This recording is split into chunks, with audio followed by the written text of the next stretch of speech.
नमस्कार दर्शकों, हाल के दिनों में रिपोर्टर सहदेव डे जी के मर्डर केस को लेकर बहुत ज़्यादा चर्चाएं हुई। कई मीडिया ने आपको उस केस का अपडेट दिया, लोग भी अग्रेसिव हुए और पीएच डिगलीपुर में कई घटनाएं भी हुई जो कि नहीं होनी चाहिए थी। दर्शकों, चूंकि सहदेव मर्डर केस जहां हाइप हुआ तो वहीं मीडिया कर्मियों को चिंता बढ़ा दी। चूंकि मामला हमारी मीडिया कम्युनिटी का था तो हम भी अपने सोर्सेज के जरिए उस केस पर नज़र बनाए हुए थे। तो दर्शकों, आज के इस रिपोर्ट में हम मिले हुए एविडेंस और हुए घटनाओं के आधार पर उस केस का डिकोड करेंगे। शुरुआत करते हैं SP north and middle Andaman के प्रेस कॉन्फ्रेंस से, जो बहुत ही अधिक विवादों में रहा और उनके स्टेटमेंट से कुछ पब्लिक नाराज भी हुए और वो हमारे लिए भी बहुत शॉकिंग था। लेकिन जब हमने इसके बारे में पता किया तो पता चला कि प्रेस कॉन्फ्रेंस में बताई गई वीडियो वाली बात इंट्रोगेशन से पता चला था, जो कि इन्वेस्टिगेशन का एक पार्ट है जिसके आधार पर इन्वेस्टिगेशन आगे बढ़ता है। दूसरी मिस्टेक ये था कि उस स्टेटमेंट में ऑफ सीन वीडियो के बारे में बताया गया था और ये भी बताया गया था वो ऑफ सीन वीडियो वितिका मलिक का था, लेकिन ये नहीं बताया गया था कि ऑफ सीन वीडियो में सिर्फ वितिका मलिक थी या और भी कोई था, और कोई था तो वो कौन था।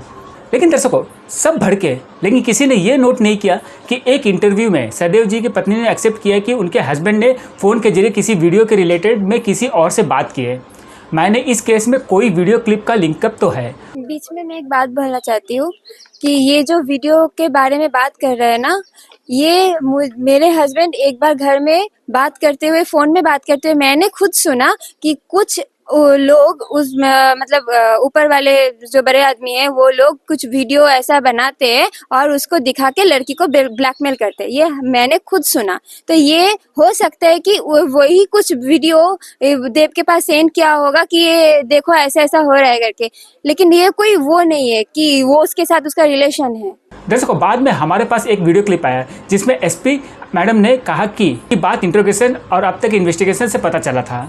आगे वो क्लिप भी देखिए। नहीं, जवाब नहीं मिला मैडम। जवाब ये है आपका जगह से जैसे कि इतना सुबह से हम लोग खड़े थे, सुबह से उनको ऐसा तो पूछताछ किया होगा कि आपने ऐसा किया है कि नहीं, आपने मर्डर किया है कि नहीं। ये जवाब उनसे मिला है क्या डिपार्टमेंट को? इतना हमारा अपना जगह से इंटरोगेशन से ही हमें ये सब पता चला है। इनका हाँ वो मिला है। और ऊपर से और एक चीज है, जैसे कि आपने प्रेस कॉन्फ्रेंस में अंदर कहे थे उनका रिलेशनशिप थे बाहर, ऐसा ये जो मैटर कहाँ से निकला आपको पास जो मिला अभी इंटरोगेशन से और अभी तक तो अभी मैटर का बस एविडेंस है लास्ट में।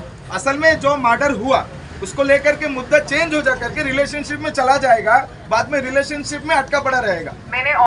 तो दर्शकों, इन दोनों वीडियो क्लिप से ये तो कंफर्म हो गया कि केस में कुछ ऑफ सीन वीडियो क्लिप का रिलेटेड है जिसे प्रेस कॉन्फ्रेंस में ठीक से विस्तारपूर्वक नहीं बताया गया, जिस कारण पब्लिक कंफ्यूज हुई और लोगों के बीच पुलिस डिपार्टमेंट के इन्वेस्टिगेशन को लेकर भ्रम फैला।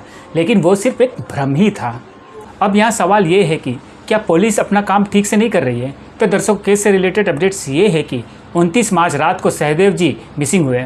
उसके बाद से उन्हें पुलिस द्वारा ढूंढा जाने लगा।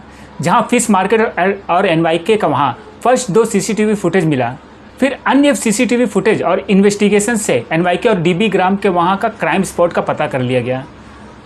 तभी वहीं पर 31 मार्च का रात को पता चलता है कि सहदेव जी का हत्या कर दिया गया है। उसके बाद आरोपियों को अरेस्ट कर लिया जाता है और समय रहित फॉरेंसिक टीम भी आकर अपना जांच पड़ताल शुरू कर देता है। और उसी जांच पड़ताल में पुलिस को कई एविडेंस मिलते हैं। एफआईआर रजिस्टर होता है। 3 अप्रैल को आरोपियों को ऑनरेबल जज के सामने पेश किया जाता है और 5 दिनों का पीसी रिमांड भी ग्रांट कर लिया जाता है। और आपको बता दें कि 3 या 4 अप्रैल को डिगलीपुर पुलिस को सहदेव जी का बैग भी कलरा जंक्शन से लगभग 1 किलोमीटर दूर के रिमोट प्लेस के कलवर्ट के पास मिला, जिसमें एक फ़ोन और एक कैमरा अहम सबूत के रूप में था। और सूत्रों से ये अपडेट्स मिला है कि पुलिस आज यानी 8 अप्रैल 2025 को दोबारा चारों अक्यूज्ड को ऑनरेबल कोर्ट में प्रोड्यूस करेगी और रिमांड का मांग करेगी। अब देखना यह है कि रिमांड ग्रांट होता है या नहीं। और आगे आपको बता दें कि हमें सूत्रों से पता चला है कि नियर अबाउट 40 या उससे से अधिक चीज़ों को पुलिस द्वारा सीज किया गया है। जब हमने एक पूर्व पुलिस ऑफिसर से इस परफॉर्मेंस के बारे में चर्चा किया तो पक्ष ये था कि क्राइम प्री प्लान था और क्राइम का तरीका सबूतों को टोटली डिस्ट्रक्ट करना और मिसलीड करने के आधार पर था। इस तरह के क्राइम में एविडेंस को जुटाना आसान नहीं होता, क्योंकि एविडेंस को पहले ही बर्बाद कर दिया जाता है। तो पुलिस को बचे हुए ही एविडेंस को जुटाना पड़ता है। क्योंकि उस क्राइम में इतना सब मिला है और कम दिनों के ड्यूरेशन में मिला है, तो जाहिर सी बात है कि पुलिस अपना काम सही तरीके से कर रही है और एविडेंस जुटाने का मामले में उनका परफॉर्मेंस बेहतरीन ही माना जाएगा। फिर हमने इस मैटर में एक लॉयर से भी चर्चा किया, तो उनका कहना है कि पुलिस को दिए स्टेटमेंट मायने नहीं रखता, कोर्ट में स्टेटमेंट मायने रखता है, और मायने ये रखता है कि पुलिस कितना एविडेंस जुटाता है और सेक्शंस के आधार पर चार्जशीट कितना स्ट्रांग बनता है। आगे उन्होंने ये भी कहा कि केस में विटनेसेस इंपॉर्टेंट्स होंगे। दर्शकों, आपको बता दें कि केस से रिलेटेड कई इलेक्ट्रॉनिक चीज़ों को भी सीज किया गया है। उन सभी एविडेंस को FSL यानी फॉरेंसिक साइंस लैब में भेजा जाएगा, जहां उन सभी चीज़ों से डाटा रिट्राइव किया जाएगा और जो जो एविडेंस है उनको निकाला जाएगा। लेकिन इस तरह के प्रोसीजर आसान नहीं होते हैं, उसमें समय लगता है। नेक्स्ट आता है logical and biological evidence.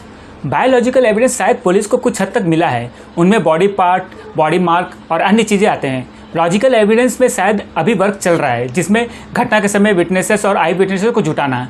Electronics evidence कुछ हद तक मिले हैं और भी जुटाए जा रहे हैं।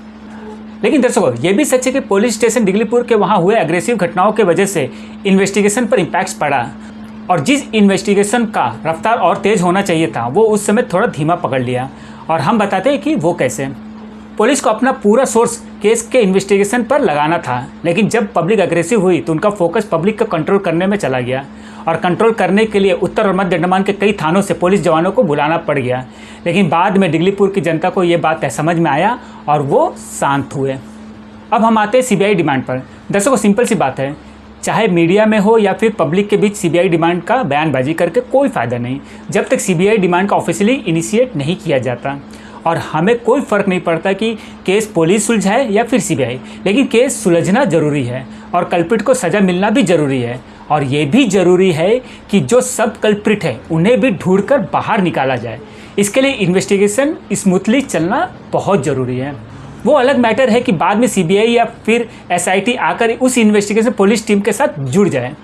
तो दर्शकों, ये था हमारा पूरा आज का रिपोर्ट। धन्यवाद दर्शकों। Pankaj Singh, AV line media से। रंगत में online form filling, computer job works, e PAN का generate, job recruitment forms, agreement, affidavit, IGNOU admission, passport apply, learning and driving licence apply, vehicle fitness, road tax, insurance, open school admission regional price में करवाना चाहते हैं तो आइए AV line computer centre रंगत में।